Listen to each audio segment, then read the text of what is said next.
Hello there, and welcome to everyone who is watching live or watching later.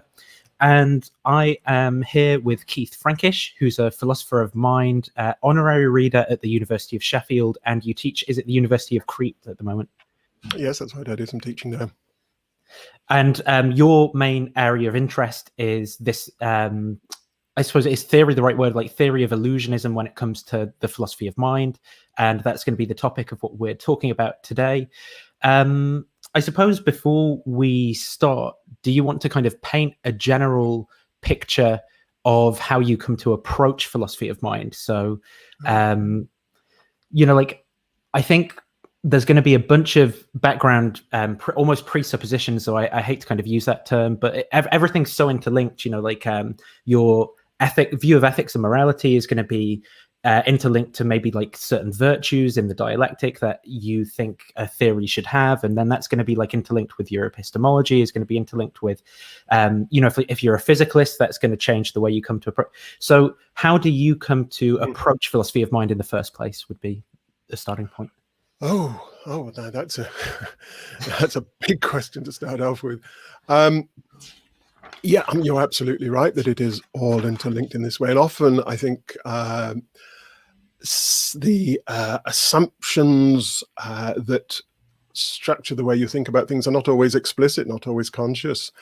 So I mean, it was Wilfrid Sellars, wasn't it, who said that philosophy is about how things in the broadest sense hang together in the broadest sense. I'm not quoting that quite.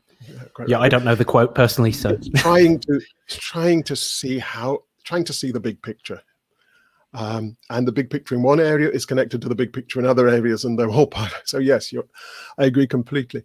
Now, philosophy of mind. What's my motive really is understanding. I want to understand the mind. I mean, we all have minds. They're fascinating things. They're puzzling things. I've always been puzzled by the mind. I remember as a child, I used to ask myself this question. I used to say, "What am I?" Right. What am I? I used to say this to myself, and it produced this strange effect. I was quite a young child, and it produced this strange effect that there was sort of my body here, and there was this Keith, this, and if I ask people, "What am I?" they said, "Well, you're a little boy. You're Keith." Okay. But I didn't really answer it. What am I? I seem to be something not exactly different or separate, but not just the same as that. Right. That boy. And this used to puzzle me, and it created a kind of a feeling of almost of disorientation. And I suppose that you could say that what I've been doing all my life is trying to answer that question. That's right. A slightly corny way of putting it. Now, my approach is to look at what I see as the best options for answering these questions. What am I? What is my mind? What is consciousness? What is it to think? What is it? I used to be very interested in this question. What is it to have a train of thoughts? I would often sit quietly, and my thoughts would move from one thing to another, and then I would be able to retrace the steps that I'd come. And I'd say, so now I'm thinking about this, but how did I get here? And I'd be able to retrace the links that had taken me there. And this fascinated me. What's actually happening there? And now, where do you look for an explanation for these things? Well, anywhere you can, I suppose. But it seems that science is a good place to look generally for explanations of the natural world, and we seem to be part of the natural world.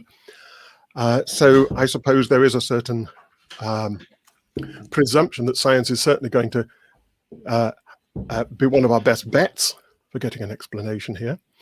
But when looking at it, we're looking at these questions, as you said, that these are very broad questions a bit broader than perhaps than scientists. I mean, you don't get a research program that asks, what am I? What is the mind? They ask much more specific questions. So how does what science is telling us, how does it fit into these bigger questions? How do we relate what we learn from science to these bigger questions that we have, these more sort of framework questions? And I suppose that's what I see philosophy as doing, as taking empirical research that science does and relating it to these everyday questions that we have and trying to help us see how it all hangs together. So that's my little kind of encapsulation of how I approach it. As to things to do with ethical issues, I think there's a tendency to say, well, look, questions that about what is the mind and so on, these are just empirical questions. We need to just find out what it is, and it might not be what we'd like it to be, or questions about, say, the nature of the world, whether there's a God and so on. These are empirical questions. There either is or there isn't, and we find out the truth. And it may not be what we'd like the truth to be, and it may not be an ethically comforting truth, but we've just got to live with that. And I'm sort of sympathetic to that, though at the same time I think we need to be very cautious if there's a view that science is telling us is true, but that would have quite frightening consequences. Then maybe we should be very cautious about it. And if somebody comes along and says, look, some scientist says climate change isn't real, we should be very cautious in listening to that. We should maybe listen to what they have to say.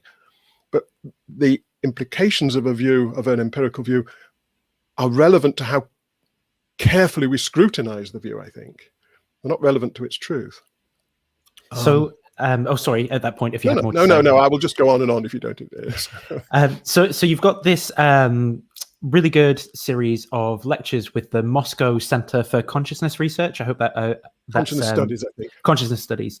And it's about 10 hours worth of lectures. So I'd recommend, if people want to find out more about this view, that's a great place to go after this. But you begin that series with this sort of beetle-in-a-box story about a woman who comes before you with a box that she presents you with, and you look through, and you've got this. I'm not going to say datum because that's later on going to be. You've got this sort of phenomena that demands an explanation in some sense.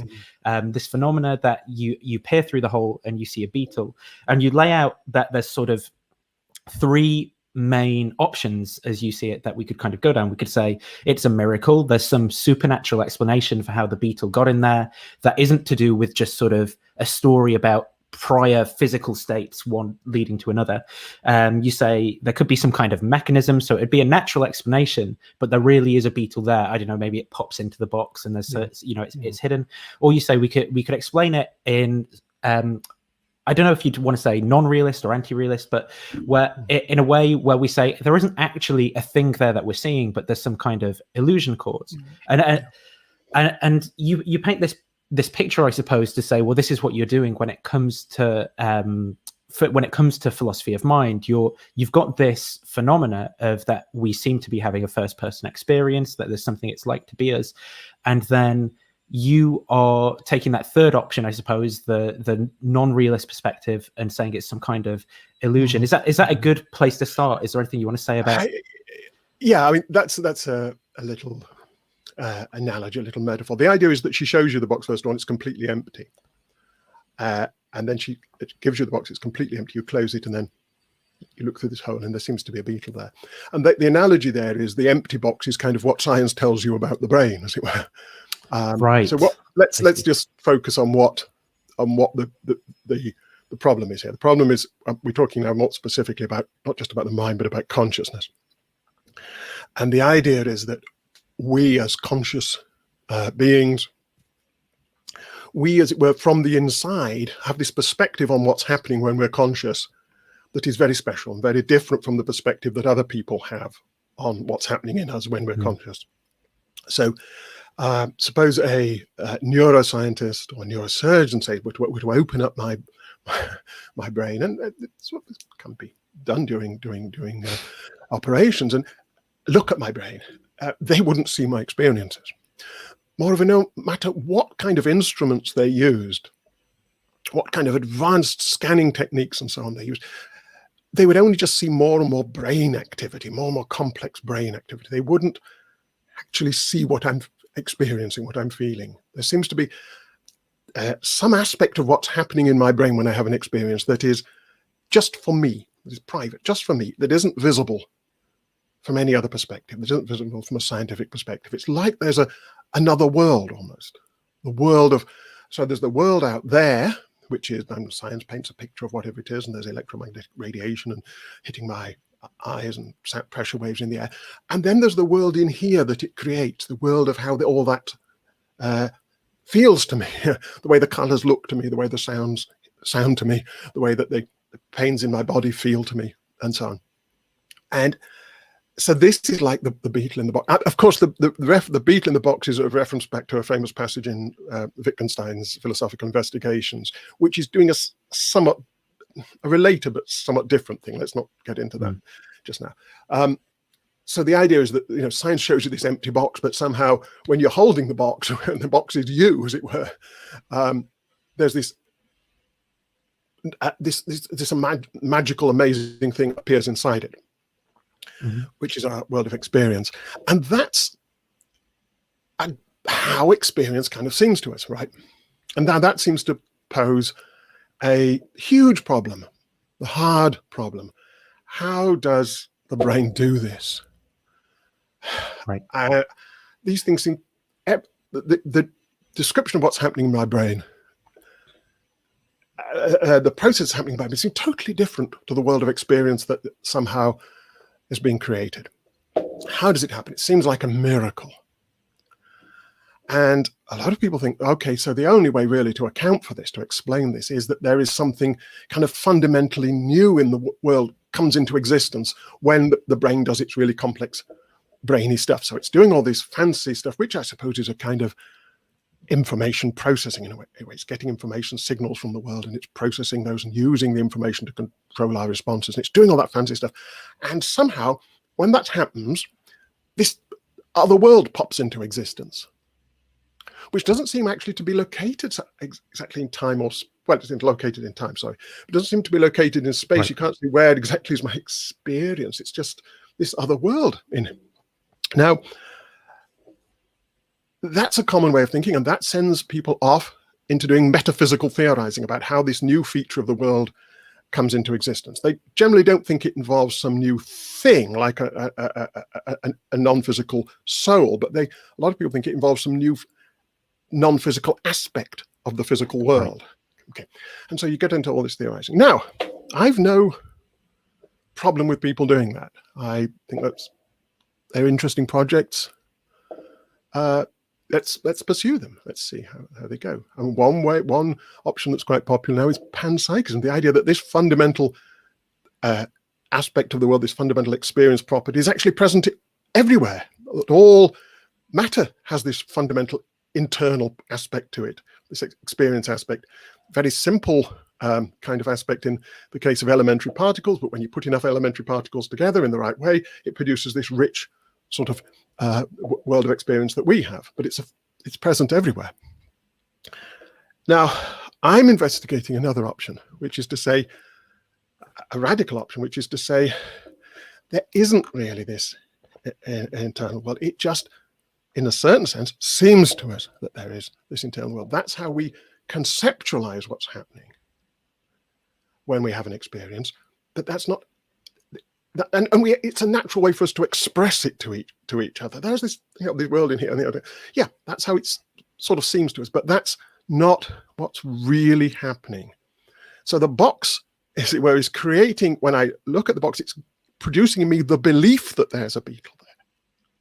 Just as my brain somehow producing the belief that there's this rich world of, private world of phenomenology, as it's called.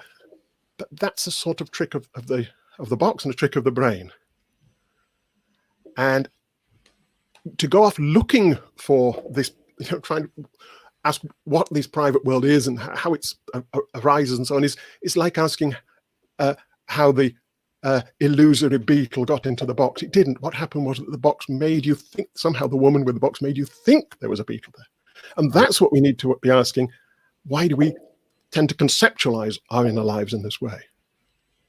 So one of the ways I guess you begin to introduce your approach is this distinction, which I think comes from Daniel Dennett, between phenomenology and heterophenomenology. Could you talk about what heterophenomenology is for those people who aren't familiar with the term? Oh, great. Yes, this is important. Sometimes people think that what I'm saying is that that when we describe our inner lives, we're kind of just we're just saying nothing, that we don't really have that nothing is happening. So when I say I'm in pain, I'm just completely wrong. Nothing's happening at all that's interesting. Now that's not the view at all. There's certainly something happening when I'm in pain, something bad that's happening when I'm experiencing the world around us, when I'm hearing your voice and seeing the screen. Things are happening inside me. That's certainly true.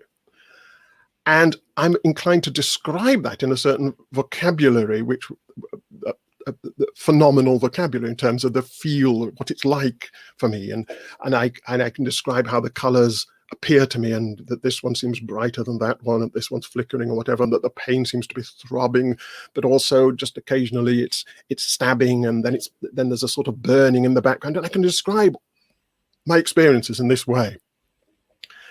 And that's fine. Dennett and I, we absolutely agree that these descriptions are they're tracking something that's happening. And it's very important as a part of research into consciousness, to get people to give us these descriptions. And these descriptions are given perfectly sincerely. People aren't lying or anything like that. These are their way of telling us what's happening inside them. Okay, and it's the best way they have, the best way I have of telling myself what's happening inside. So we need all this information, all these reports that they give us. This is tremendously important data. Right. The only thing we don't do, and this is why we don't treat it as, I mean, in one sense, it's authoritative. If they say that that's how it is with them, we accept that report. But what we don't do is take it that their way of conceptualizing what's happening is accurate. It's very important that they conceptualize it in that way and that they give us this report. We just don't take it that that's an absolutely sort of transparent report of exactly what is really happening. I mean, here's an analogy that, if you let's take it with magic again. Suppose you go to a magic show and you see the magician, I don't know, he levitates in the air, flies, or he saws somebody in half, or whatever. Now, what's happening there? Now, if you're a kind of maybe a child or person who's never been to a magic show before, you might naturally describe this as he flew. He sawed somebody in half. I saw it. That was what was happening. You're not lying, and you are reporting something that really happened. Something was happening on stage there, which you naturally reported as flying or sawing in half or whatever. And it created that impression on you. That it was designed to create that impression on you. The magician was doing all sorts of complicated things to make it seem to you that that's what was happening, and to make you produce that sort of report to people. But it was a trick. It wasn't really happening. At least something was really happening. Something probably much more complicated than you thought. What seemed to you like a very simple thing, the person rising up into the air, the magician rising into the air, was actually probably a very, very complex, I don't know, there might be wires or whatever. Device that had probably taken months, years to construct and devise to create exactly that impression in you. But when you understood it, it would still seem impressive, but not impressive in the same way. It would no longer be, wow, he's flying. It would be, wow, there's a really complex construction of things here to make it seem that he's flying. Right. And that's my idea about the difference between phenomenology and heterophenomenology. Phenomenology is the report, he's flying. And taking it as authoritative would be to say, well, he really is flying. Heterophenomenology is the attitude, is a sort of third person hetero. Hetero means from the third person, from the other's perspective, is the other person's perspective on your report. And what's the datum for the other person is that's how it seems to him or her. Right. That's the impression that's being created on them. And that's hugely relevant, because from that impression, we may be able to work out what is really happening. From knowing what seems to be happening on the stage, we might be able to work out the mechanism involved. So people who have watched previous episodes of things we've done on this channel might, we've quite extensively looked at near-death experiences, for example, and out-of-body experiences, where I suppose the proponent of these experiences being veridical is doing just what you're saying. They're taking, someone saying that they have had an experience from a standpoint that isn't sort of spatially around where their body is. It's from somewhere else, and they've seen details and so forth. And I think what me and James have done in those episodes is try and provide an account for how they could have formed that experience. Maybe there's anesthesia awareness involved, maybe there's limbic lobe syndrome, or biases and retelling of stories over time and things like that involved, and that accounts for the experience itself. That accounts for why they are fully convinced and committed to this belief, but it's not veridical, and that's heterophenomenology right there. I suppose the attitude is I think yes, treating, it's how we treat phenomenological reports of what it feels like. And the heterophenomenological attitude is the one that says these reports are fascinating, interesting, really significant. We don't even, it's not even the attitude that they're not veridical, that they're not true. It's that we suspend judgment on that. The point is, this is the datum we start with. That's how the person's inclined to report what's happening to them. Sincerely, honestly, and to the best of their ability.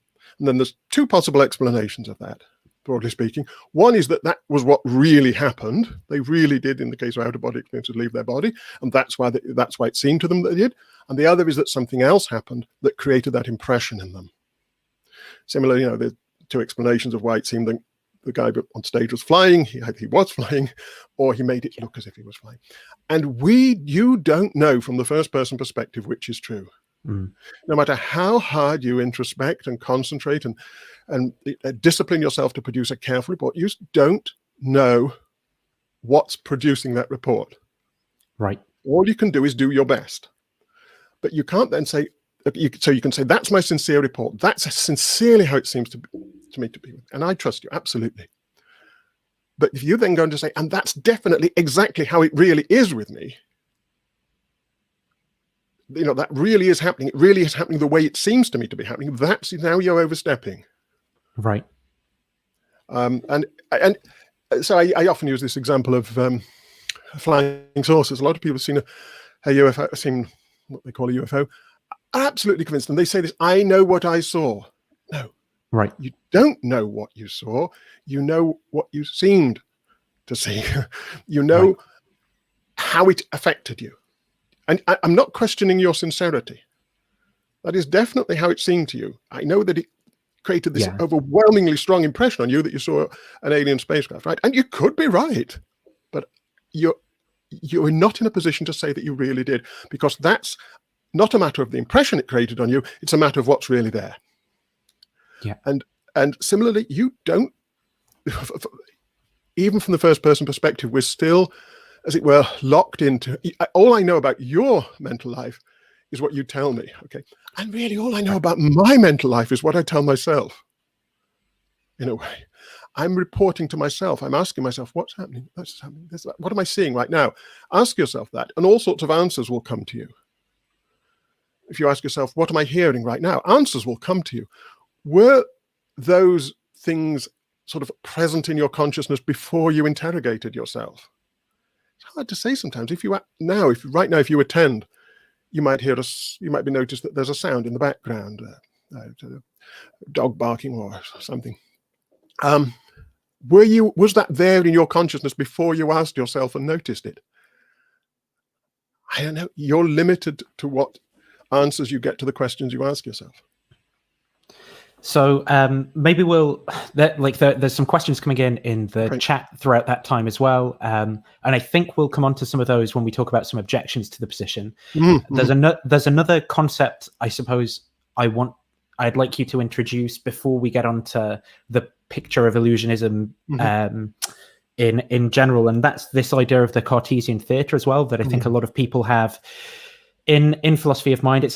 I suppose this idea that there is sort of a series of homunculi who are looking at, I mean, even if we begin to put forward like a physicalist idea of, well, this is, well, I suppose it starts to sound quite like phrenology or something, but this is the area that's doing vision processing, but then there's like a little self that's looking at that and seeing what's happening in his language processing or something. And Daniel Dennett has something to say about how this is this is almost like a hangover from Cartesianism, and it isn't really how we should think about it if we're going to put forward a physicalist theory of mind. Could you I suppose, expound on that a little bit. Yes, yes. Not just if we're going to have a physical, I don't think it's just driven by physicalism, it's just driven by trying to understand it. And I think his view is that, and I think he's right, that this Cartesian way of thinking just doesn't really make sense. Right. It's not just about it, whether it's physical or not, it's about whether it even makes sense as an explanation at all. He thinks that it, whether it just doesn't sort of reproduce all the problems about understanding experience for the homunculus, for instance. But let's just go right back to Descartes. Descartes thought that, Descartes, although he's famous for the mind-body dualism, and that's what people immediately think when you say Cartesianism, at least in philosophy of mind. He was a scientist. He did a lot of actual what do you call it, dissection of brains. And he was very interested in how the nervous system worked. Had a rather crude idea of it, but he thought that a lot of our behavior could be explained in terms of stuff that was happening in the nervous system. He thought animal behavior could be wholly explained in terms. He had he thought of it as a kind of what do you call it, like little tubes with fluid in them and so on. Right. Hydraulic, that's the word I'm looking for. But he thought all animal behavior could be explained in terms of these processes, hydraulic rather than electrochemical, in our nerves and in our brain. And he thought that a lot of human behavior could be too. Right. He just thought that the really clever stuff. And he wasn't concentrating so much on experience as on intellectual activities, pure thought. Right. He thought that couldn't be, and language production. So he thought you needed to have a soul. That, that doesn't really explain anything. You just say, well, the brain isn't doing it, so there's something else that does it. How does that do it? No idea. Now, he thought since there was a soul, somehow the brain had to communicate with the soul, and so all the information from the sensors somehow had to be transmitted to the soul. So it had to be gathered together in some place and somehow sent to the soul. And he settled on the pineal gland as the place where this happened, because he thought the pineal gland is the one structure in the brain that's not duplicated. Most of the structures have duplicates on two forms on either side of the brain, left and right. But to be the as it were, the central point that transmitted the signal to the soul, that you needed to be a single place. You don't want two sets of messages. And similarly, to receive commands back from the soul. So he thought it all collected in the pineal gland. All the information was gathered there, all the impressions from the senses, and transmitted to the soul. Now, really, no one in philosophy of mind or neuroscience believes that anymore. But then it suggests that people still have, who are thinking about consciousness, might still have this idea that there has to be some place where it's all assembled, all the information from the different senses. There's sound, vision, there are different aspects of vision, movement and color and shape and so on. All has to be sort of put together for it to be consciously experienced. And so there still has to be something like a Cartesian location. Then it calls it a theater, where everything's assembled into this coherent image of the world, internal image of the world, and then observed by by some sort of internal reactor system that sort of say, oh, so that's what's happening, and then we start reacting. Dennett's point is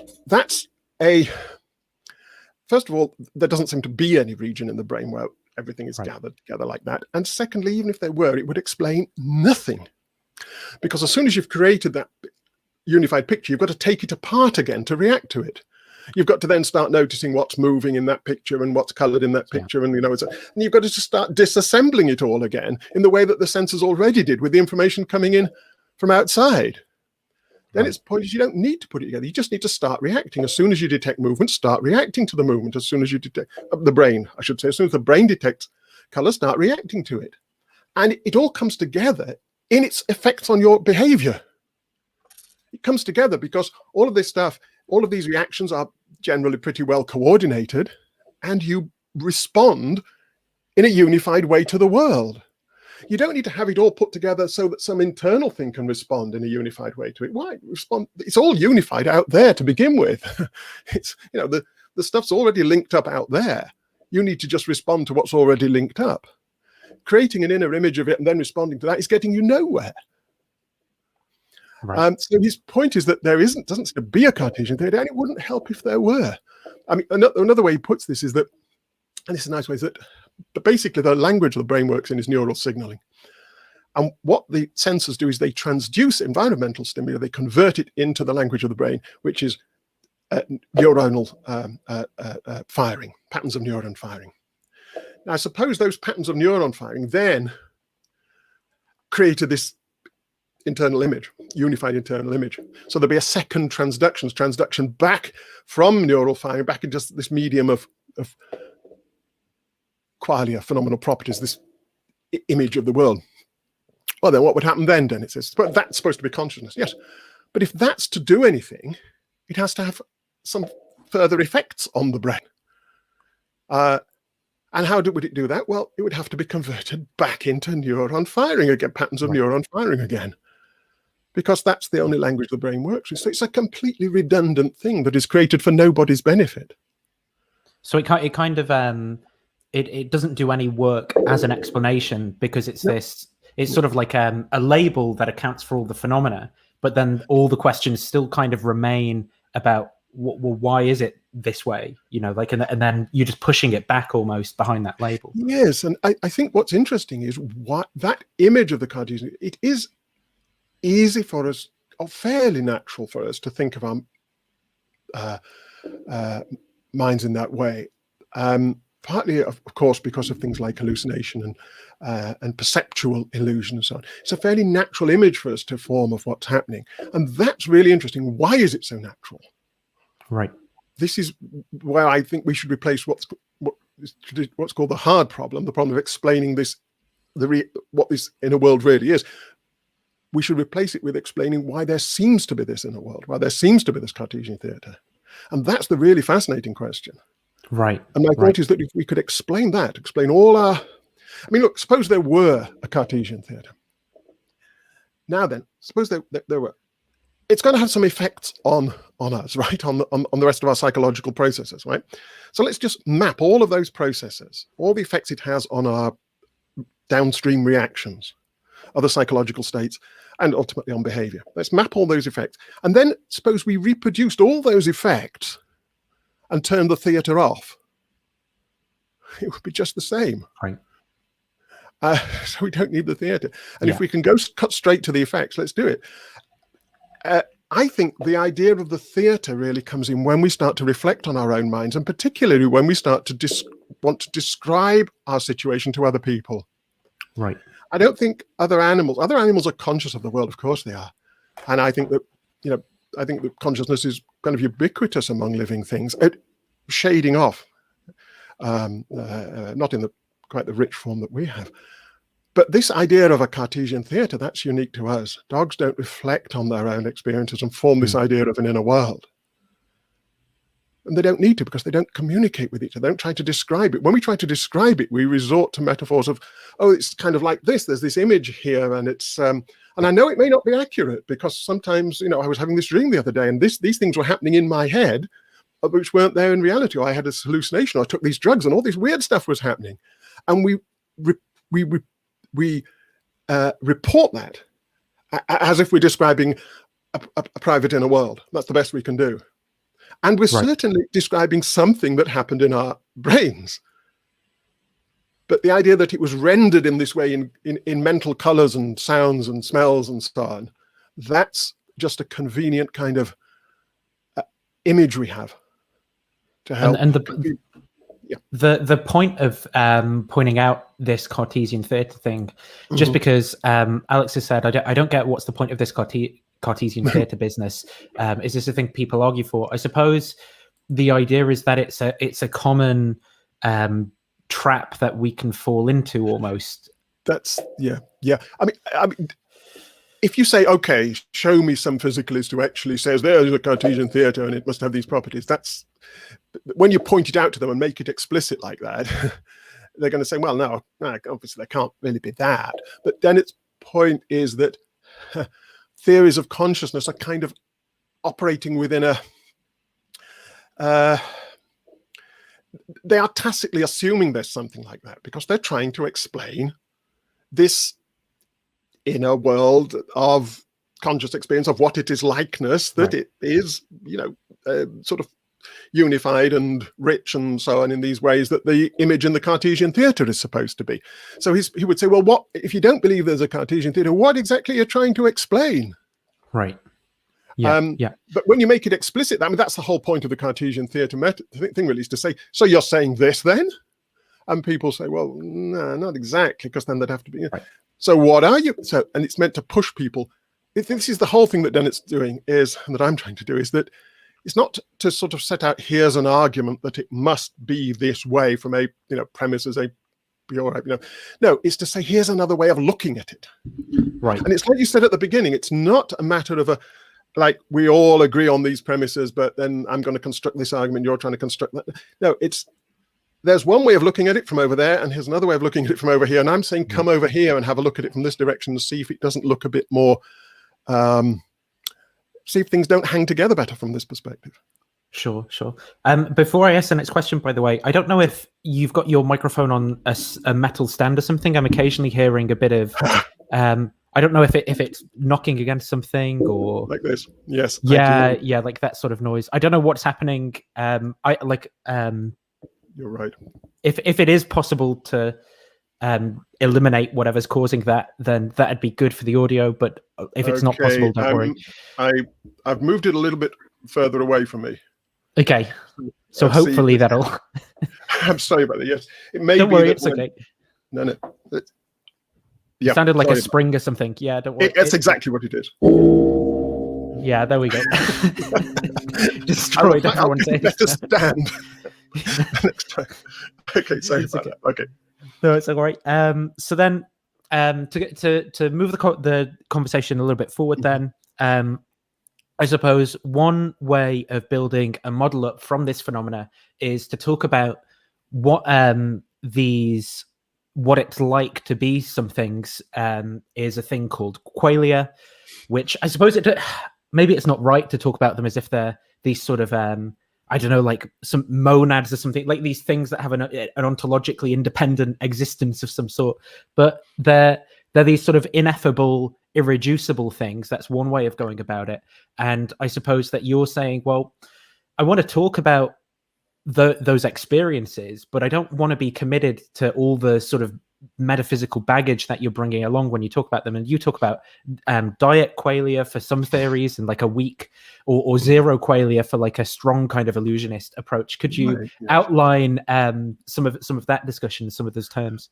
Oh, great. Yes. So yes, I mean, if you look, let's just sort of look a little bit at the history of this. I mean, since the 1950s, it's common for philosophers of mind to adopt a physicalist perspective generally, to say, well, really, the mind is just the brain doing its stuff. Okay, some sort of identity theory that there isn't something extra, there isn't a soul in addition to the brain, and the brain, all of our mental properties can be accounted for in terms of stuff the brain is doing. Right.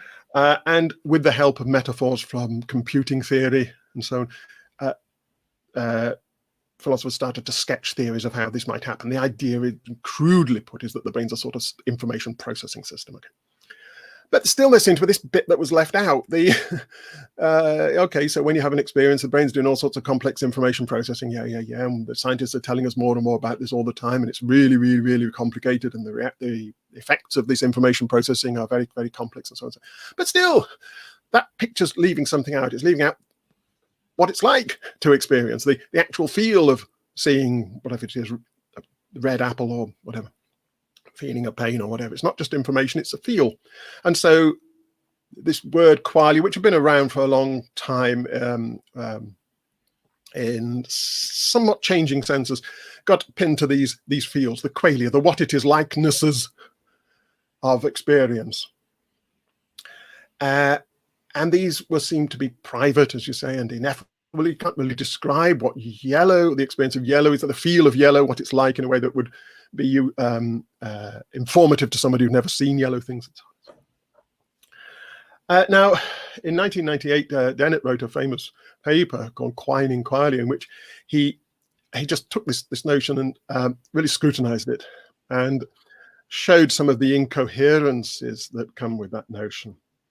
And I think most people agree that he did a pretty good job. there. Certainly most physicalists agree, and they agree that if you're going to be a physicalist, you can't really have these qualia in your picture. But a lot of physicalists said something like this: well, yeah, okay, we can't really have qualia in that really strong sense, these things that are irreducible and are ineffable and so on, and completely private, because nothing physical could be like that. But still, there's the feel of experience, right? I mean, we can't deny that.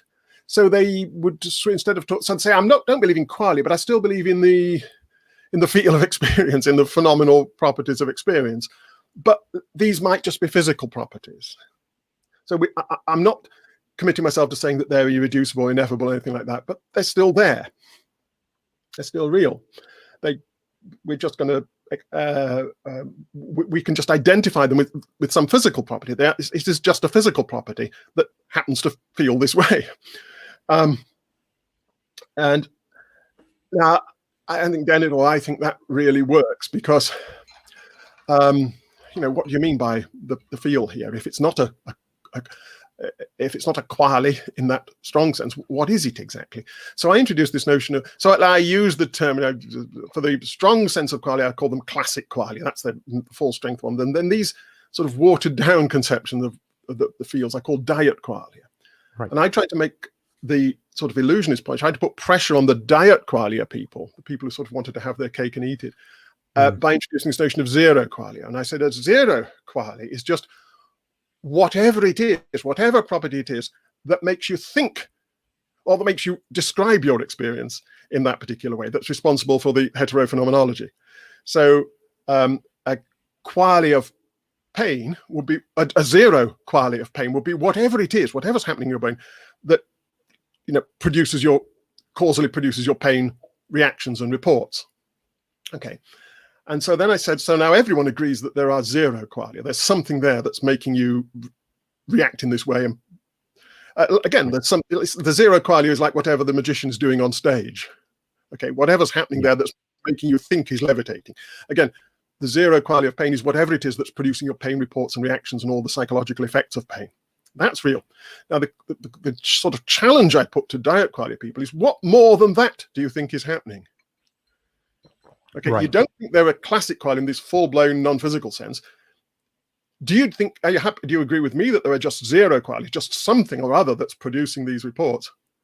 Or do you think there really is something genuinely feely and qualitative, sort of a half and half thing? And the idea was to put pressure on them to say you either go the full-blown qualia or you come over to my position on that. Right. And I remember, I don't suppose you're going to remember all the premises, but I think in your, you gave like a small sort of deductive argument to say that physicalism either collapses into illusionism or fails to explain consciousness. That was the idea, yeah. Yeah, the idea was that a lot of physicalists, sort of these diet qualia people, are kind of trying to have their cake and eat it. And they're trying to say, well, we're not denying that there are these fields, of course, but they are just physical states. And because of the way our brains represent these things to us, we think they're non-physical. And so they are, in fact, what I call weak illusionists. They think it's an illusion that these things are non-physical. Right. Okay, but they still want to say that in some sense they're real. What things is what I'm pressing them on. If you just mean whatever it is, whatever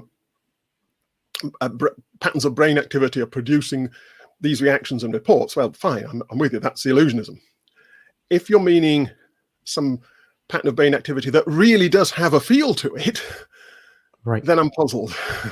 Well, so I suppose this is the point where, I mean, probably myself included, but a lot of people seem to have difficulty understanding what the illusionist position is quite committing itself to and saying, because it seems like, I mean, you're not denying the phenomena, because that would almost be, you're not. When I say like I'm having an experience of pain or something, you're not saying that is false. You're saying that that's an illusion.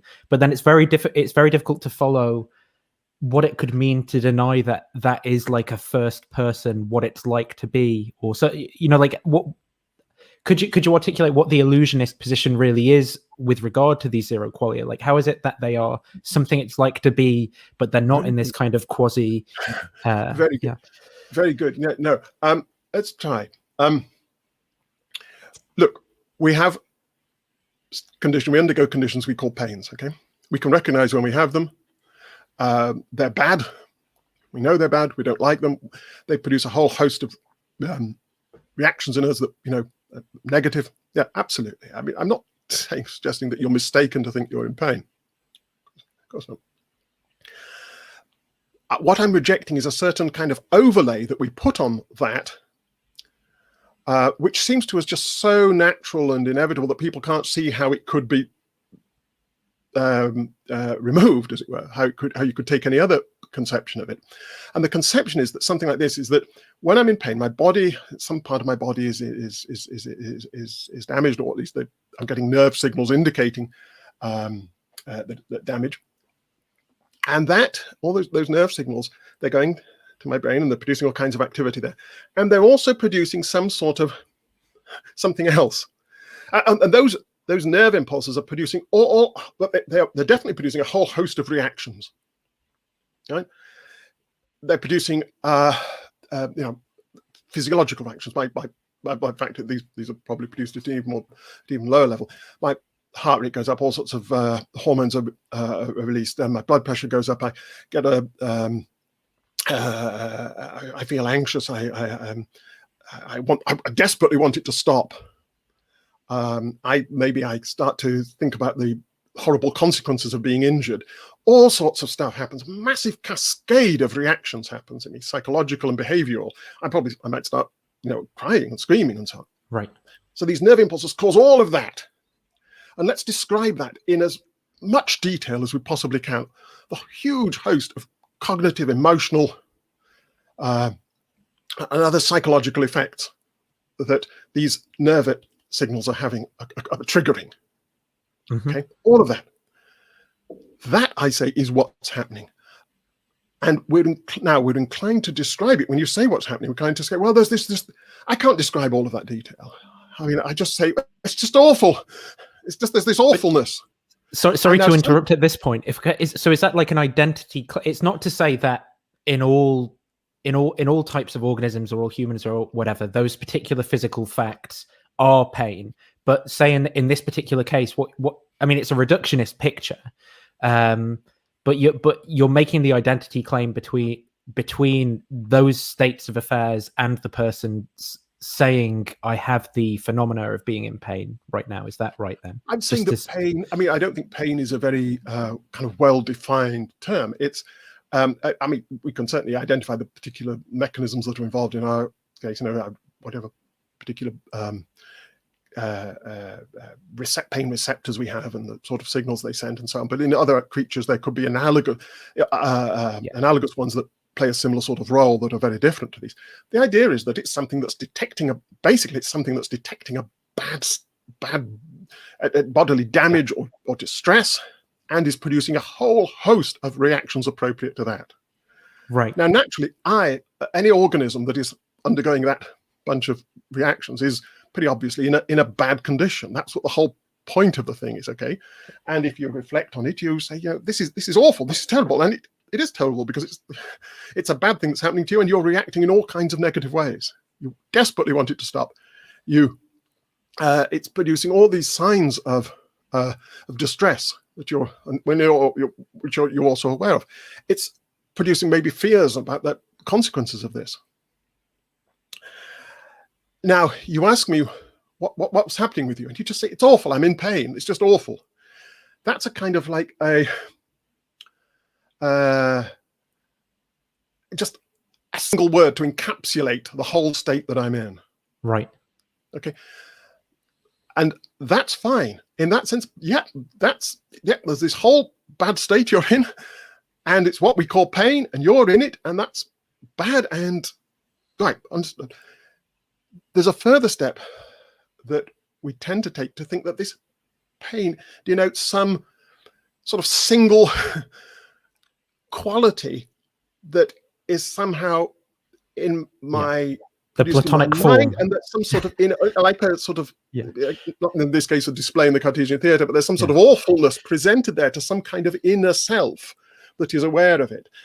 I think that's just a consequence of how we conceptualize what's happening, because we can't represent all of the hugely complex set of reactions that these signals are causing we say it's pain. That's it. That's what I call pain.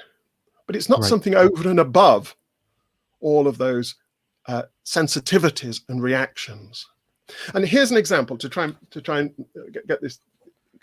Try and a thought experiment, an intuition pump. Suppose you're going to have an operation.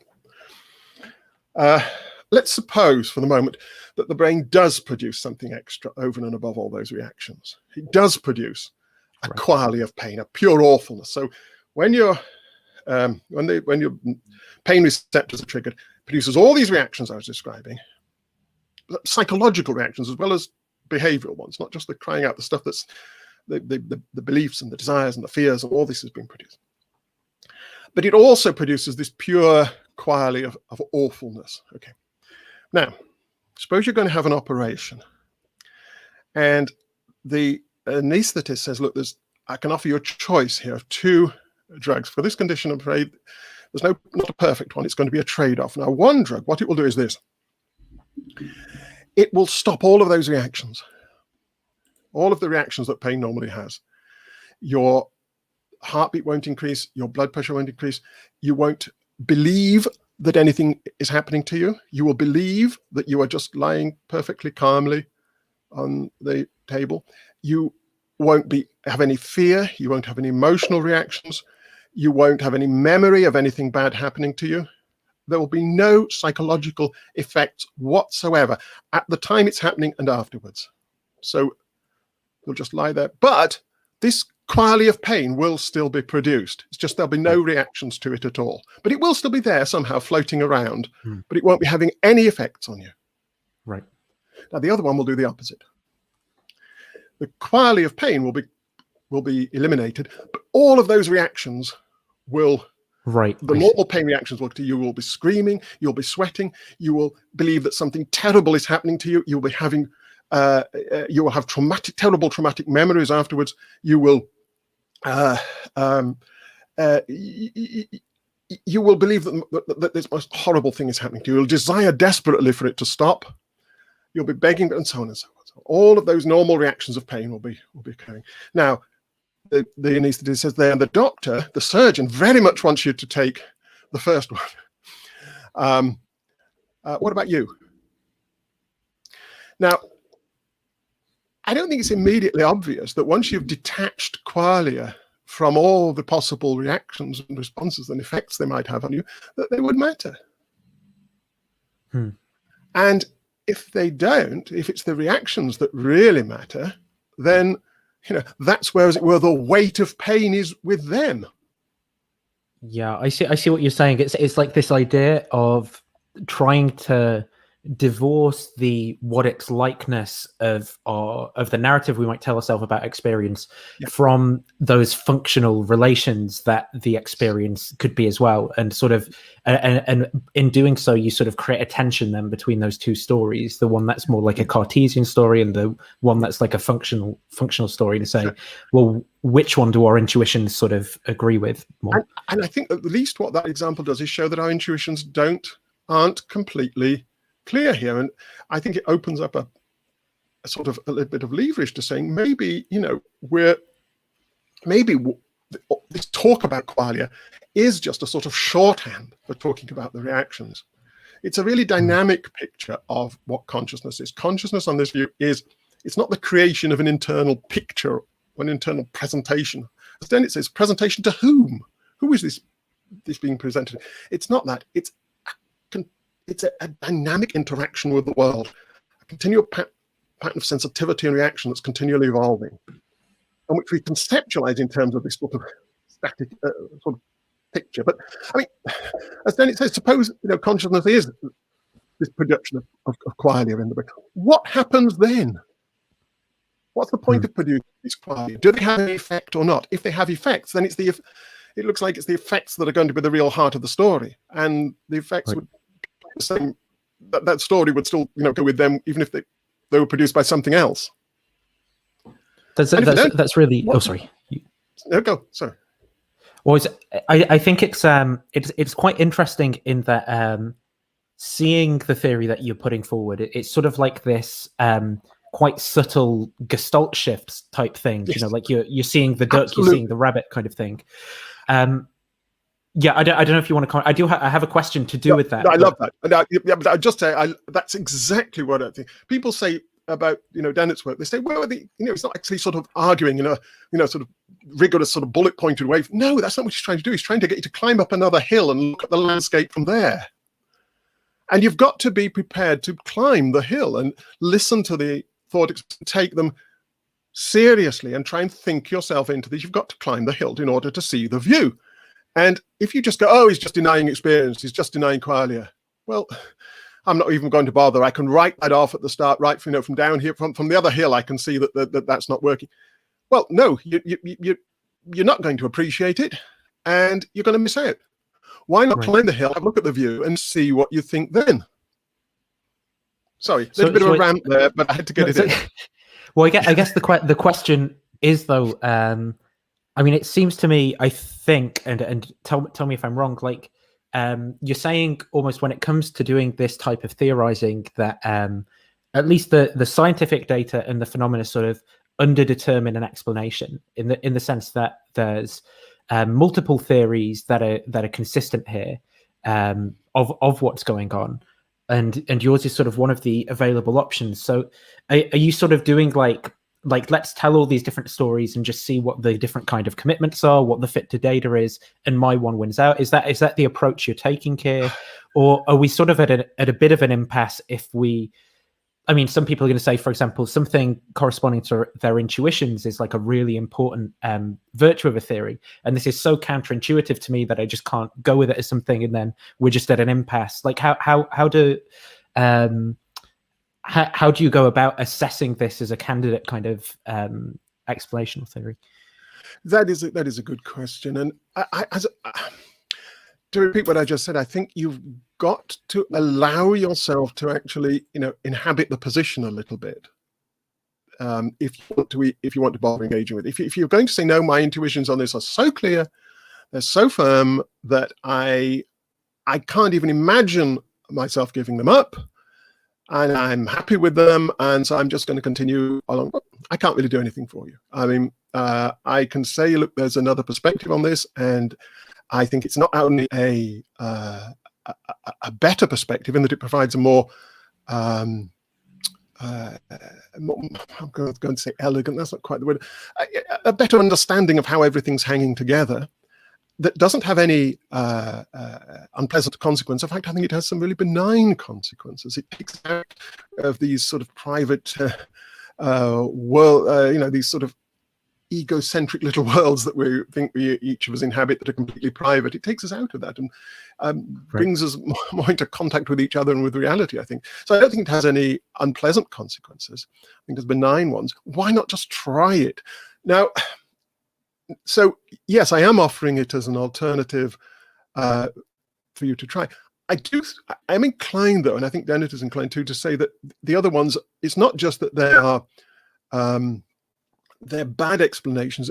I think they actually have some internal problems, incoherences, that they don't really even do what they're claiming to do, that they actually break down under pressure. When you really put these, this is what Dennett was doing in Qualia and in Consciousness Explained, when you put these intuitions under pressure and ask and say, okay, so what about this case? What about that case? What about when somebody's in this perceptual situation or that perceptual? Change blindness is a good example. What do you say about their qualia there? You find that the intuitions actually break down anyway. So they're not really even doing a good job on their own terms. Right. So I'm inclined to go a bit stronger. But even if you can repair that, I still think there's a better perspective. And just try it. I mean, it's like an analogy might be with free will. People can only seem to think of free will, or some people can only think of free will in terms of something that can actually, that isn't causally determined. But there's another way of thinking of free will where it is causally determined, but the causes are internal to you. It's your brain that is producing your actions, and that isn't not free because you are your brain. So it's another way of thinking of what free will might be. It's another way of thinking of what consciousness might be. Right. So at this point then, we can move into some audience questions. So if you guys are listening in, you can just type them in the chat and then I'll pop them up on screen. Ryan had a question earlier which kind of got lost up there in the chat, but it's been retyped out here as Keith said that we start with the datum of the report from the agent rather than the fundamental datum being phenomenality, which is begging the question for physicalism. I don't see that, because everyone agrees that we have that there's the report. Okay, no one denies that we have the people make phenomenological reports. Okay, so we'd all agree that that is a datum.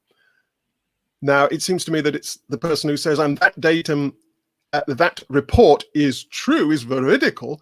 That's a further step, which seems to me to be begging the question in favor of the other view. I'm not begging the question by saying that report is definitely false. If I was saying, look, here's somebody making this sort of phenomenological report about, what seems to be a private world of Qualia, and that report, and we all agree on that. If I was saying, and that report is false, then I'd be begging the question. But I'm not. I'm saying it's not necessarily true. There's an alternative way of looking at it. Let's explore that. Okay? Right. So I'm saying there is a coherent way of understanding what's going on where these reports turn out not to be true. Let's explore it and see if it's a good one. But I'm not begging the question either way on whether they are true. Let's just try the different options. But to say they definitely are true, veridical, that is begging the question, I think. Well, I think this is perhaps the fundamental difficulty of this area of trying to figure out what's going on, is that it seems difficult from either side almost to put forward a theory that doesn't sort of can contain somewhere a premise or something that is not going to be a part of the other person's theory to convince them of it. So that they're going to be saying, well, I start with just I'm having an experience, and some of the objections like there can't be an explanatory gap, or I'm the best authority on my first person experience than any kind of third person physical facts. And then you've got different presupposition, maybe isn't the right word, but it's kind of like I don't know. It's like a raft of beliefs kind of problem almost. Where it is. I agree completely, and I haven't got an argument from premises to this conclusion that this is true. It's not that I'm saying, look, I'm starting with these premises or these hidden assumptions of physicalism, and therefore we end up here. I'm not. I haven't got an argument that physicalism is true. I don't particularly want one. I'm just saying there's a way of looking at things that's consistent with physicalism, and I think it's a better way of looking at things. Try it out and see if you agree. Okay, so it's not that I think I've proved that this is true or proved that other views aren't true. I just think that I can see the other perspectives. I'm quite interested in the panpsychist perspective, and I've written about it, and I think I understand it, and I can see its attractions, but I don't think they're as strong as the attractions of this position. But that isn't a matter of me making assumptions or hidden premises or anything. I just like the view from over here better. I think it makes sense of things better. And I mean, it's not that I'm hostile to, it's not that I'm some sort of hard-headed kind of sciencey kind of person. In fact, in many ways, I'm quite sympathetic to certainly to certain kinds of religious views, but I don't want to be self-deceived. I don't want to believe in things just because they're comforting. I want to try and understand what is really happening. Right. And that's what drives me. It's maybe a sort of anxiety about being deceived. I don't want to be the gullible person in the audience who thinks that the magician is really flying. Even though I'd love it to be true that he was really flying. It'd be wonderful. It'd be marvelous if there was a world where people could fly and do these things. But sadly, it's not. And so I want to see it clearly. And actually, the funny thing is that when you do see it clearly, I think you realize that there's a wonder and this other perspective is not the sort of the grey, monotonous, mechanical perspective that some people feel it is. I feel you actually find there are other sources of wonder and inspiration and meaning and value and all the important things for us that are rooted in this other perspective, and better rooted because they're rooted in a more correct perspective. So Mitch has asked a question here about, given the existence of several current plausible stories, does Keith believe that some of these explanations or parts of them could possibly coexist to compose the overall conscious experience? It's an interesting question. So we can. think the way that most of these stories are put, they're presented, theories of consciousness generally presented as kind of global theories, like this is what it is. So they tend to be exclusive of each other, that they couldn't both be true. Certainly, I think probably with metaphysical theories, I guess, it's hard to see how, for instance, you could combine elements of panpsychism, say, with, although there is, yes, I don't want to say no. There may be, I do like looking at theories, even ones that I think are false, because sometimes you find bits in them. I mean, there's a way, I'm going to be very careful in how I say this, there's a way in which I am sort of sympathetic to a kind of panpsychism, in that I think that mentality, understood in a physical sense, is quite right. Not ubiquitous, but quite widespread. I think that I mean, this is another point from Dennett, that even thermostats you can think of as having beliefs. So there is a way in which you can think, and this is another thing that I like, the idea of continuity between us and the rest of nature. One thing that inspires me about this is this idea that we're not, although we are special in so many ways, we're just continuous with the rest of nature. And that's nice, that's good, I like that. But yeah, I think it's always good to look at rival theories, because I do think that in the end, we're all seeing the same landscape. And we all, where we're looking from, our perspective, it reveals some things and hides others. You know, the particular hill we're standing on reveals some things and hides others. Now, and I think this isn't to say that they're all equally good. I think some hide a lot more than they reveal, and some reveal a lot more than they hide. You know, right. Sometimes you're standing behind a big, I don't want to push this metaphor too far in a sort of Alan Partridge way, but sometimes, you know, some positions actually obscure the view. Right. But even the ones that do, sometimes they might be just catching a little bit that is not visible from the other perspective. So have a look at them, inhabit them. Don't be, certainly in philosophy, don't be close-minded to other positions, because then you might miss things that you can incorporate in your own. So basically my answer is sympathetic to that, actually, yes. So on that thread, I guess I've got an interesting question that I always think is, I don't know, I always think it's interesting to kind of go down this avenue with any theory that we believe is true, is how, like, what would you have to see in order to reduce your confidence in illusionism being true? Like, what, you know, like, is there some kind of observation that we could make empirically? And then it almost becomes, and I think that this is a genuine difficulty for every theory, so it's not like a kind of gotcha something, but you know, with often a lot of, say, theistic explanations of God, it's like, well, God, that the theory would be consistent with literally any observation we can make, so it's difficult to say what it is or isn't accounting for. And same with, you know, Cartesian dualism. It's just consistent. Even if you can split, you know, the central hemisphere and you get two consciousnesses, even if that is right, it doesn't falsify it. It's still, you know, is this view similar, or is there something you think that we could see? Well, okay, I think there's two aspects to this. One is look, what I'm asking, what I'm suggesting that theorists of consciousness should do is focus on explaining essentially the heterophenomenology. Okay, right. Why it seems to us this way, why we have these reactions, explaining the reactions associated with consciousness, the ones that are characteristic of what we call phenomenal consciousness. And so there should be a project, and it's probably going to involve stories about the nature of introspection and the way that the brain models its own activity. So there's perceptual activity, and then there's some sort of higher order modeling of that, and modeling of a self. That is, so it's not that we just sort of dream up this idea of a Cartesian theater from nowhere. There are processes in the brain that may be, you know, that are responsible for this, very likely processes of higher order modeling of the nature, perhaps the nature of attention, as Michael Graziano argues. He's sympathetic to illusionism, but doesn't like the name. And so this starts off a research program about trying to explain the heterophenomenology and so on. And you mean research program there in the sense of like a Lakatos, like philosophy of science? Yes, very much so. Yes, and if that program, if I'm right, that program should be again in that Lakatosian sense, should be a progressive one. It should start, you know, developing testable predictions that are borne out, and it should suggest further questions that are also fruitful, and it should generally start going places and be positive, and you know. And people should say, oh yeah, this is kind of making sense that this is why we think that. Yeah. I do have this sense of it all being like this, but actually I can see now why it is like that. And I can see, I have these strong Cartesian intuitions, but now having read that book by, Graziano or whatever, I'm now starting to understand why I have them. And I don't kind of any longer feel compelled to think it must be like that. So that's a prediction that will happen, okay? Mm-hmm. As we do more work in this kind of illusionist program, the program will be what's the opposite of degenerating? I can't remember. Not flourishing, whatever. It's not. Yeah, I can't remember what the term's going to be. Progressive or something.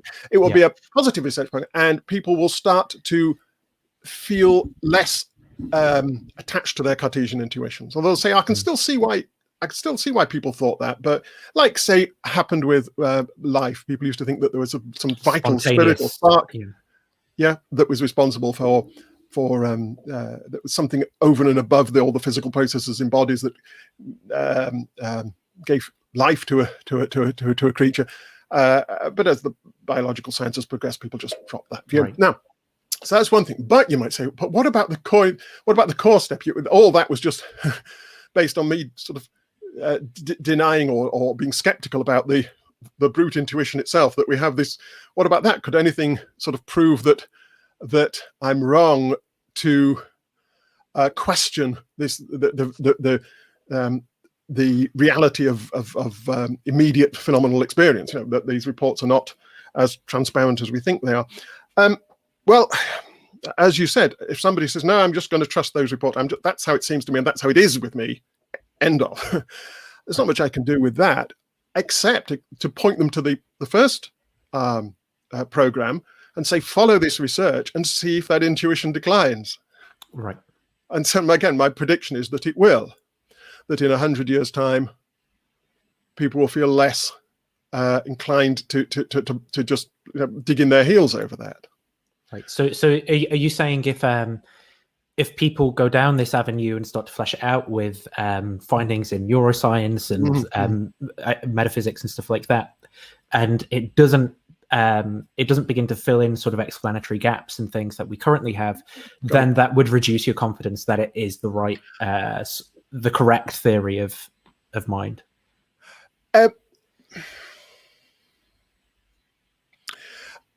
I think I probably want to qualify my answer, but I'm not sure quite how to do it. But generally, yes, that's the way I would go to. I would expect something like that to happen. And if it doesn't happen, I would certainly be thinking, well, why isn't it happening? I mean, that sort of thing should be happening. Though it wouldn't be appropriate to tie this general perspective on consciousness to particular research programs. Right. But if there's look, put it like this, this would do it. If there's no way of explaining why we have these Cartesian intuitions, except by supposing that they're true and that there really is something like not exactly a Cartesian thing, but something like that that's producing them, then yeah, fair enough. If there's no other explanation of the heterophenomenology other than that there really is real phenomenology that's producing it, if there's no other way of explaining that the magician is why the magician's floating in the air other than that he's literally, levitating, then you accept that he's levitating. Right. But the thing is, If you can't possibly explain how the trick is done, then accept that it's not a trick. You can't explain how the illusion's done, except that it's not an illusion. Yeah. Awesome. That's a good reason actually for using the term illusion, actually. There's a question from Oscar, who is sort of curious about this Qualia point. There is absolutely no experience at all going on given his view, ? No tiny Qualia anywhere, even if they are wrong about it, coming together at one point, and the veracity and memory. So yeah, I guess the question is there just on clarifying, has he got the right gist of things there? Or? Well, I would say that, you're identifying experience with possession of Qualia, with the mental awareness of Qualia. Certainly there's experience going on in the everyday sense. We have experiences, of course, and we talk about what our experiences are like. And, this way of talking is fine. I mean, it's how we communicate, and I think that's what it's for. It's for communication, and certainly we have experiences. We have pains. The question is whether pains involve these mysterious properties that are called Qualia. And it's a bit like saying, Maybe he's, and since these properties are kind of so weird and strange and so hard to fit into our picture of the world, it wouldn't really be helpful, I think, to say, well, maybe they were just little ones. Right. Maybe it's not the full-blown one, but maybe he's not levitating like 2 meters, but he's levitating like a few centimeters. And then the rest is illusion. Yeah, I see. The rest is illusion. That's like, well, might as well go the whole hog if you're going. If you're going to have Qualia, let them be as rich and right. So I'm inclined to just reject that whole picture because I don't. There's no real advantage just having a tiny Cartesian theatre or something like that.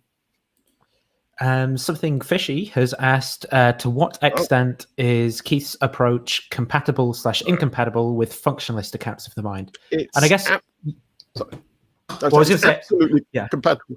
Absolutely compatible with physicalist approach. In fact, I see it as simply a development of a physicalist approach. It is a physicalist approach. Or functionalist. Sorry, I think you misspoke. Yeah.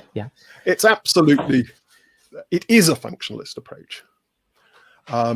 It's all about what the brain is doing. Consciousness is about what the brain is doing, not about what the brain is producing. Like it's producing some ghostly. I'm sorry. I'm getting a bit sort of talking a bit in a relaxed way now. But it's not producing some sort of order of consciousness. It's doing stuff. That's what. Right.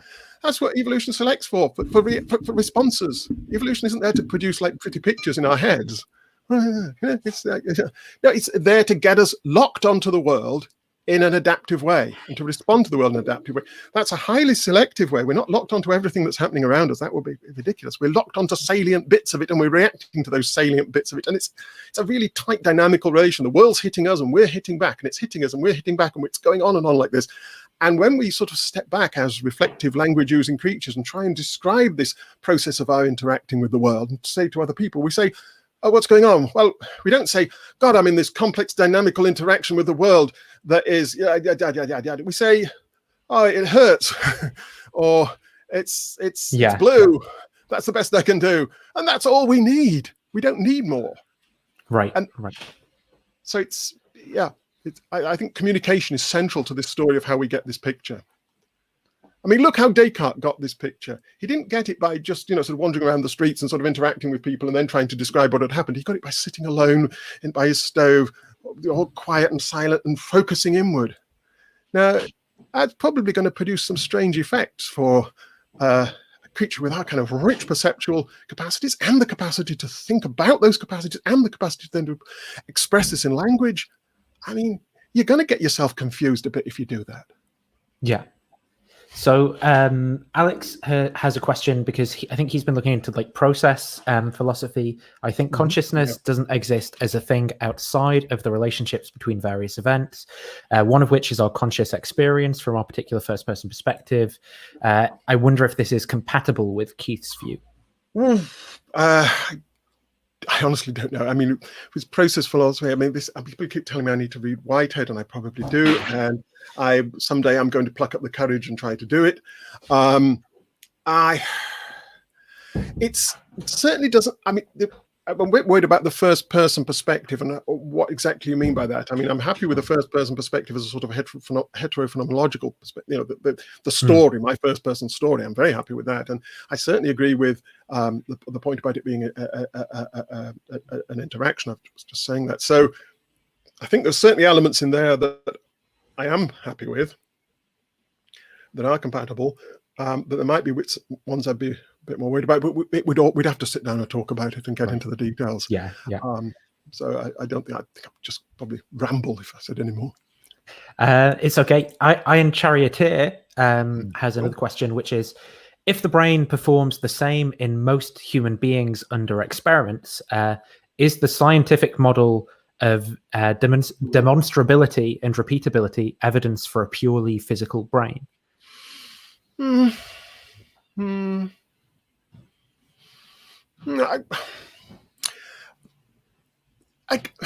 guess so, though. I mean, it's not like we do experiments to try and prove that the brain is the mind or the brain is physical. We do experiments to try and sort of see what happens in certain circumstances. And I suppose things like, I don't know. I suppose you could have a an immaterial soul that behaved in wholly predictable and regular way. I suppose it would suggest that we're dealing with a mechanism, okay? And then, so what kind of mechanism? How's the mechanism realized? What are the structures that, and then you look in the brain for these structures and so on. So yeah, it suggests we're dealing with something that operates according to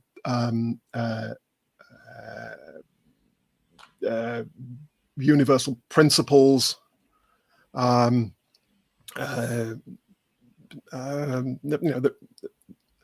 scientific laws.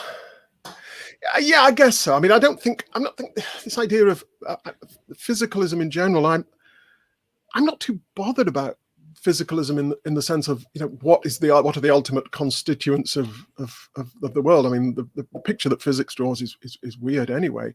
It's just about trying to explain how the brain is doing things, and if you find regularities there under experimental conditions, then that suggests there's some kind of mechanism that's operating reliably to produce those effects. So let's look and see what it is. That's what we do experiments for, to try and find out the mechanisms by which things are by which effects are being produced. So you look for an effect and then hypothesize a mechanism. Right. So I think, yes, we would suggest that the brain is a mechanism. I think that the mind is a mechanism. So we have, I think there's 3 more questions I can see in the chat if you're happy to go with them. And then if people, sorry, but past that, the most recent question that's come in, I won't take any more. So we can kind of like time it and know that we're going to stick within the boundaries. So Alex has asked, how would Keith differentiate experience from consciousness? Okay, well, that's a good question. The terminology is a bit awkward, isn't it? I'm inclined to use experience and consciousness as pretty much as we can talk about non-conscious experience, subliminal perception, and that sort of thing. But I'm inclined to, when I talk about experience generally, I mean consciousness. I mean these, events that are happening now. And I don't, when you look at the screen in front of you, you're having a conscious experience. Yeah, I agree. I'm not. I don't deny that.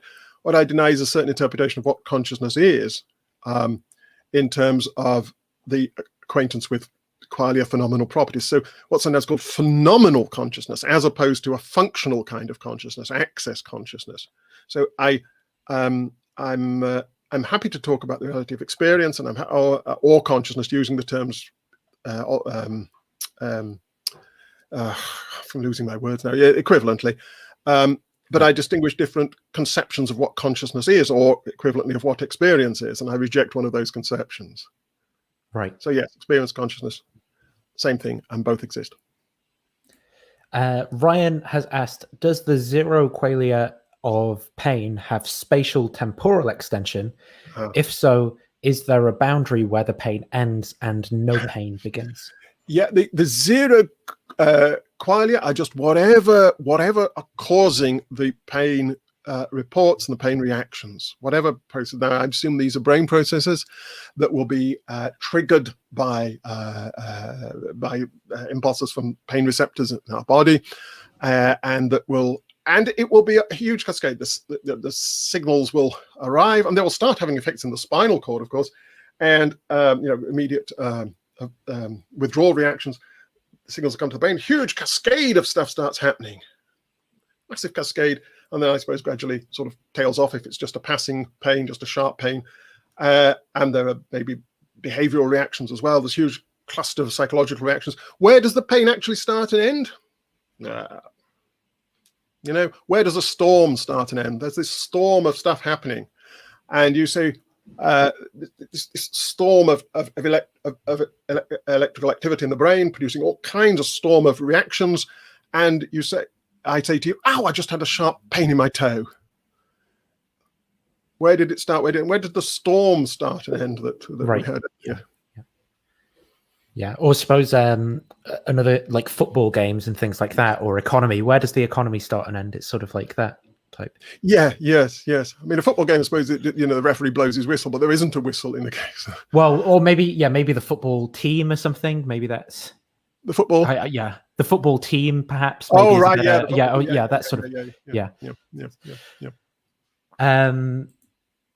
So the last question then, everyone needs a smile, has asked, what What does he feel are the strongest arguments / evidence for dualism and idealism, if any?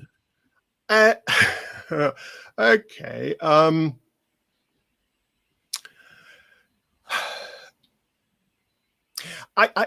I don't think this is really about arguments as such. I think it's about perspectives. There's a certain perspective you can get into where it seems that the reality of your experience is the reality of your qualitative experience, your phenomenal experience is the thing that's it's the thing that's most directly known to you, that you're most certain of, and all that you're really certain of. And everything else is an inference from that. You can get yourself into this perspective where you say, really, the world out there, I don't know, I'm not sure about it. All I'm sure about is the world in here and this inner self that's aware of it. That's all I really know. This is what Descartes did when he got himself closed into his, sitting by his stove.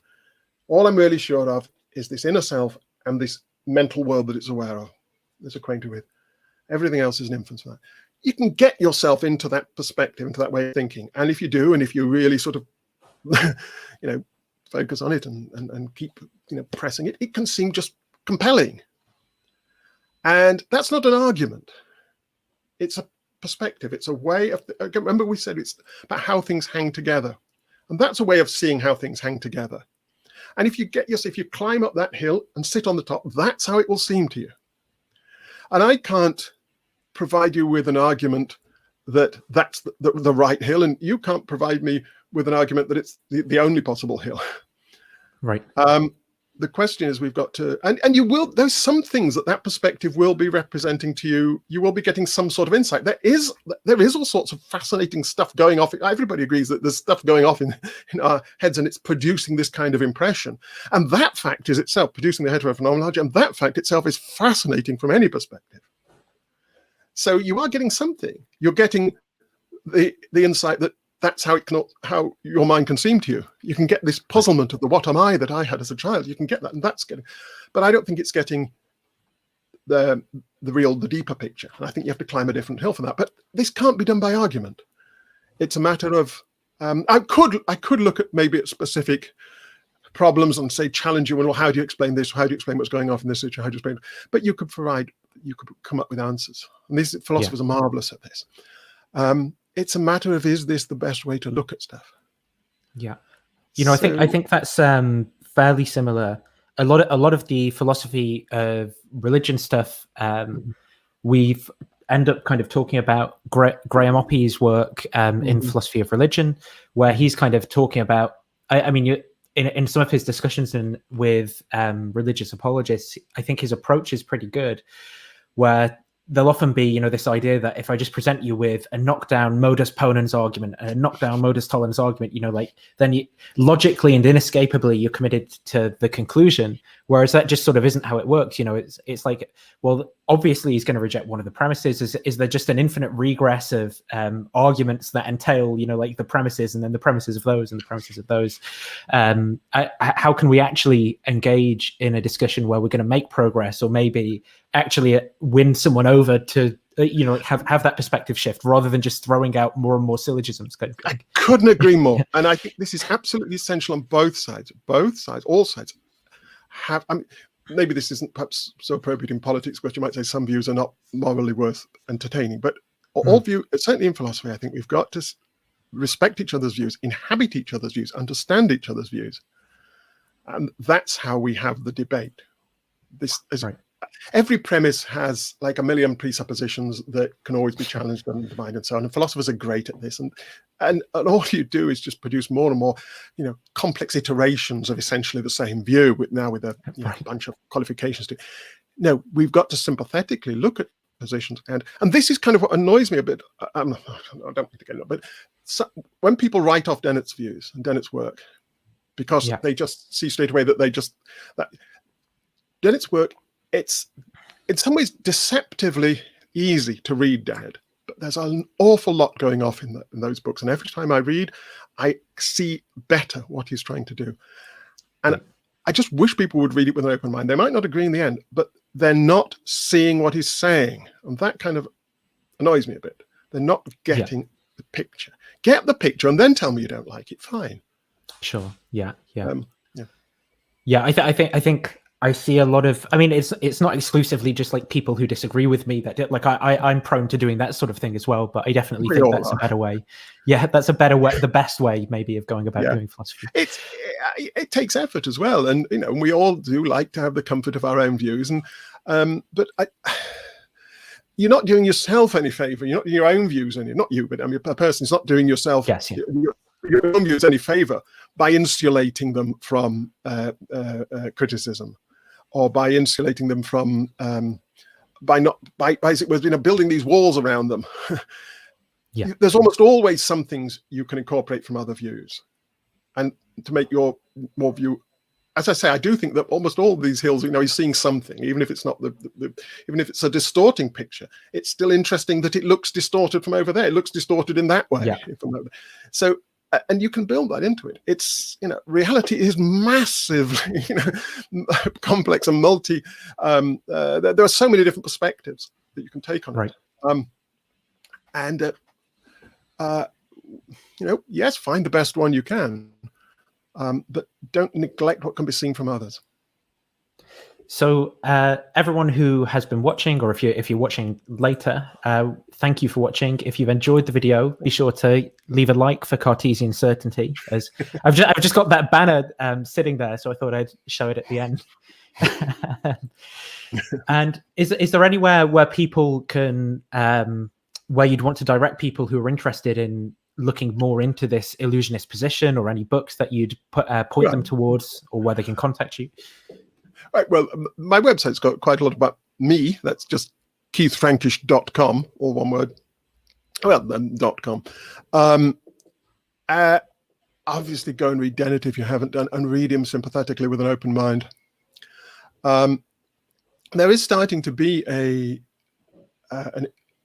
something of a research program in illusion. The philosophers are writing, and people like Francois Camera. And there's a scientific program that's coming, that's gradually emerging. People like Michael Graziano's work in particular, which I'd encourage you to read. Just keep track of what's happening in the field. But yeah, you'll find more about me on my website. I'm also on Twitter, and I sort of it's a combination of bad jokes and tweets about little one-liners about consciousness, designed to provoke people. So you can follow me there, and I try to interact as much as I can with people. So it needs more cat pictures, though. My girlfriend is going to be very upset. I could go. I won't go and get them just there, but we can. I'll put some cat pictures on Twitter. That will be good. Yeah, but I'm sure that'll motivate people as well to go over there. We've got lots of cats. Great. Well, it's been fun talking. It's also interesting because this isn't a of the few kind of introduction to philosophy of mind books that I'm familiar with and have read. You know, that it's kind of like, well, here's dualism, here's functionalism, I mean, maybe one of them had like hylomorphism in, but illusionism is sort of more. I don't know if more modern is the right way. It's not as sort of main, kind of like panpsychism. I interviewed Philip Goff as well, where it's just not one of it's not like there isn't a chapter on it in the introduction to philosophy of mind books yet, kind of thing. The ones that I've come across, and so it's interesting to see these sort of new positions that people might not have come across before, and try and understand what they've got to say, how they might better help make sense of the world around us. So thanks for coming on and providing your time to talk about it. Well, thank you, and thank you for all the questions too. Hope you found it interesting. Great. Well, I'll end the show there. Thank you everyone for watching.